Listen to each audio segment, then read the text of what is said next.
ছোট মানুষ একটা দল করছে, আমি তাদের কিন্তু মানে আপনার আন্ডারমাইন করতেছি না, বাট আমি মেধার দিক দিয়ে তাদেরকে ছোট মানুষই বলবো। তারা দল করবে এটা তো আমরা শুনতেছি আজকে 2-3 মাস ধরে, এখনও তারা দলের একটা গঠনতন্ত্রই করতে পারে নাই। মানুষ তো প্রথমে চিন্তা করে যে একটা গঠনতন্ত্র হবে, তারা কি কতগুলি মানে খুবই মানে এই টাইপের চমক সৃষ্টিকারী স্লোগান নিয়ে আসছে, আর কিচ্ছু না।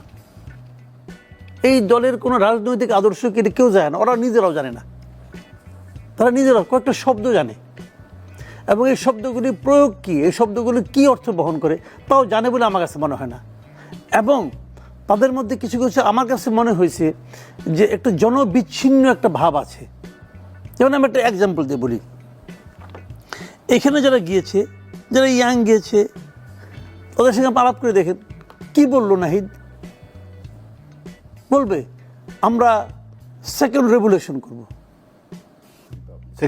সেকেন্ড রিপাবলিক করবো। ওকে ফাইন, জিজ্ঞেস তারপরে আপনার ফলোয়িং কোশ্চেন, ভাই সেকেন্ড রিপাবলিকটা কি তুমি বুঝো? বুঝে না, কেউ বুঝে না। ওখানে জিজ্ঞাসা করেন যারা ওখানে ছিল তাদের মধ্যে কয়জন লোক সেকেন্ড রিপাবলিক বুঝে? যদি না বোঝা ভালো, ভালো কেন জানেন? না বুঝলে পরে স্লোগানটা দেওয়া যায়, বুঝলেই তো প্রশ্নটা ওঠে, ভাই সেকেন্ড রিপাবলিক কেন? সেকেন্ড রিপাবলিকের কোন বাস্তবতায় দেশে এই মুহূর্তে আছে? রিপাবলিকটা কখন হয়েছিল, কিভাবে হয়েছিল, কি গুণগত পরিবর্তন তোমরা করতে চাও? আচ্ছা, এ পর্যন্ত তারা তো 6 মাস ধরে প্রায় আধা ক্ষমতায় আধা রাজপথে আছে, তো তাদের আচার আচরণ কর্মকাণ্ডে কি গুণগত পরিবর্তনটা আপনি দেখছেন? আপনি আমাকে ভাই বুঝান, তাদের আচার আচরণ এবং কর্মকাণ্ডে কি এমন গুণগত পরিবর্তন আপনি দেখছেন যা আপনি আগে কখনো এই দেশে দেখেন নাই? দেখাতে পারবেন? পারবেন না। 3 জন লোক মন্ত্রী হয়েছে, মন্ত্রী তো বলবো উপদেষ্টা হয়েছে, তারা অন্য অন্য উপদেষ্টাদের চেয়ে কি গুণগত চেঞ্জটা তারা করতে পারছে তাদের মিনিস্ট্রিতে? ওদের জীবনযাপনে কি পরিবর্তনটা তারা দেখাতে পারছে? হ্যাঁ, গাড়ির মডেল চেঞ্জ হয়েছে, দামি দামি ব্র্যান্ডের কেটস পরছে, ব্র্যান্ডেড জ্যাকেট পরছে, এগুলো দেখছি। এই তো পরিবর্তন। তো এই পরিবর্তন তো আগে হয়েছে। পরিবর্তনটা কি? What is second Republic? যত লোকে এই রিপাবলিক অর্থ বুঝে তার চেয়ে 10 জন লোক ইন্ডিয়ার একটা রিপাবলিক চ্যানেল নামে একটা ফালতু চ্যানেল আছে, হই হই করে যাত্রার ভঙ্গিতে ওঠেছি নি। রিপাবলিক বুঝে না রে ভাই, বাংলাদেশের মানুষ কেমনি বুঝবে? তার তো কোনো বাস্তবতা এখনো এখানে নাই। তারা নতুন কি বলছে, আমি একটা কথা বলি, গণপরিষদ ইলেকশন করবে তারা, ঠিক আছে? এই জিনিসটা কি যে করে জিজ্ঞাসা করেন, ভাই এটার কামটা কি? গণপরিষদ তুমি যে করবে এটা কাজটা কি বুঝান আপনি? কেউ দেখেন ওইখানে দর্শক যারা ছিল কেউ বুঝে কিনা? কেউ বুঝে না।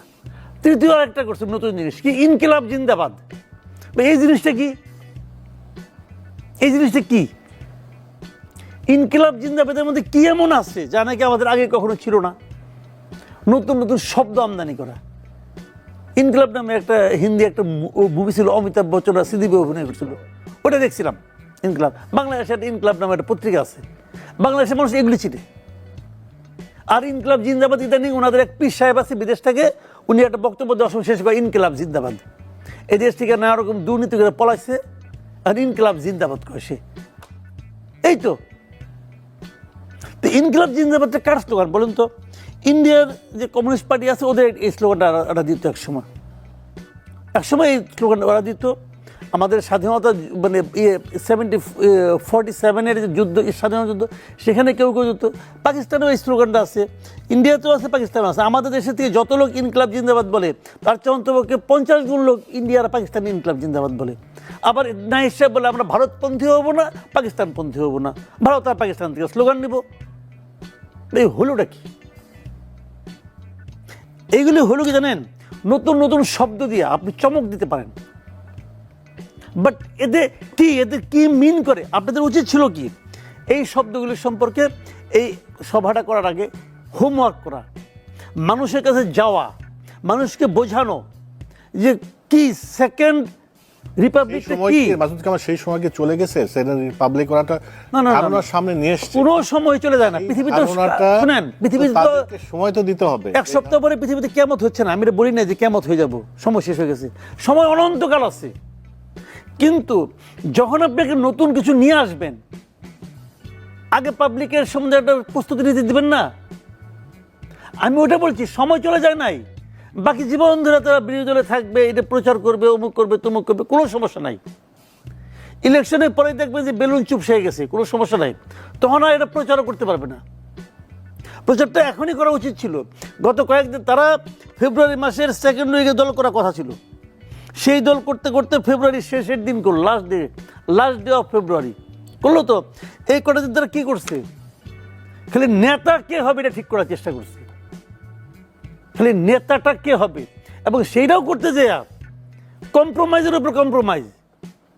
আহ্বায়ক, সিনিয়র যুগ্ম আহ্বায়ক, জুনিয়র যুগ্ম আহ্বায়ক নাই, সিনিয়র যুগ্ম আহ্বায়ক, সিনিয়র যুগ্ম সচিব, মানে এইগুলি খালি অ্যাকোমোডেট করার জন্য।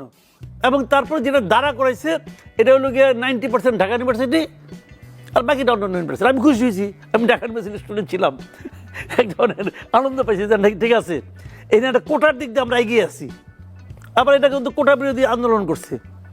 তো এইগুলি সব মিলে যেটা হয়েছে, আমাদের দেশের, এই দেশের মাটি, এই দেশের মানুষ, এদেশের যে রাজনীতি, তার সব কিছুর প্রভাব এখানে আছে, নাথিং নিউ। যে ধরনের এই যে সেকেন্ড রিপাবলিক, গণপরিষদ নির্বাচন বা ইনকিলাব জিন্দাবাদের প্রসঙ্গ নিয়ে আপনি বলেছেন, কিন্তু একটি জিনিস মানুষ কিন্তু আমার মনে হয় বুঝতে পেরেছে, সেটা হচ্ছে যে পরিবারতন্ত্রের কথা বলেছে। এরা বলেছে যে কৃষকের ছেলে প্রধানমন্ত্রী হতে পারবে, তাঁতির ছেলে হতে পারবে, এরকম একটা স্বপ্নের কথা তারা বলেছে। তো সেক্ষেত্রে সেটাকে আপনি এই বার্তাটাকে কিভাবে দেখেন? সাথে বাংলাদেশে পরিবারতন্ত্রের রাজনীতির কি কবর রচিত হতে যাচ্ছে বা হওয়ার সম্ভাবনা আছে কিনা? প্রথমত জিনিসটা হলো যে পরিবারতন্ত্রের বিরুদ্ধে তাদের যে আহ্বান, এটাকে আমি খুবই ইতিবাচকভাবে দেখি। খুবই, আমি মনে করি এটা হওয়া উচিত। মানুষ যদি জানে যে আমাকে সারা জীবন কর্মী হয়েই থাকতে হবে, স্লোগান দিয়েই চলতে হবে, তাহলে সেই রাজনীতিতে মানুষ আসবে কেন? তারও তো আকাঙ্ক্ষা থাকতে পারে। আবার পরিবারতান্ত্রিক কিন্তু অন্য জিনিসও আছে। আরেকটা জিনিস আমি বলি, পরিবারতান্ত্রিক ব্যাপারটা হলো যে বাবার ছেলে হবে, সেই ছেলেই রাজা হবে, সেই প্রধানমন্ত্রী হবে, সেই দলের প্রধান হবে। এটা যে পরিবারতন্ত্র, এটা কি করে? এটা সাধারণ কর্মীকে নিরুৎসাহিত করে, তাকে বলেই দেয় যে তুমি হলে গিয়ে প্রজা আর আমি হলাম গিয়ে রাজা, তোমার দায়িত্ব হলো আমাকে জিন্দাবাদ বলা। তো এটা ঠিক না, এটা গণতন্ত্রের এটা মূল বক্তব্য নয়।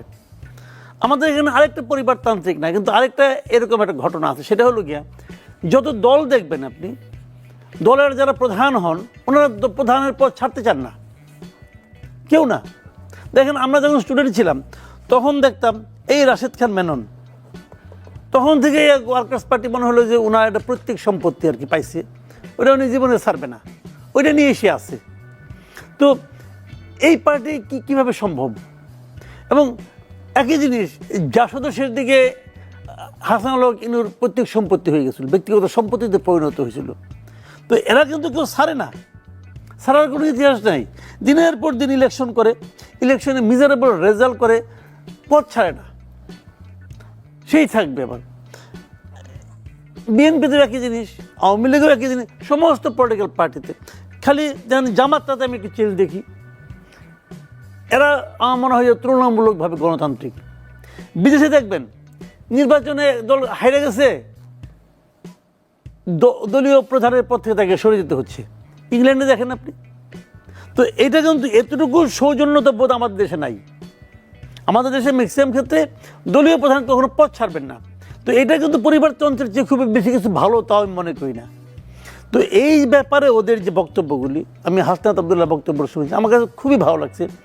আমি মনে করি এই ধরনের একটা পলিটিক্যাল পার্টি আসা উচিত, যারা নাকি এই চেঞ্জটা। এবং আমি এখানে আরেকটা চেঞ্জ দেখছি, এখান থেকে নাহিদ ইসলাম যে দল থেকে আসছে, সেই দলের মূল লোক ছিল আখতার হোসেন,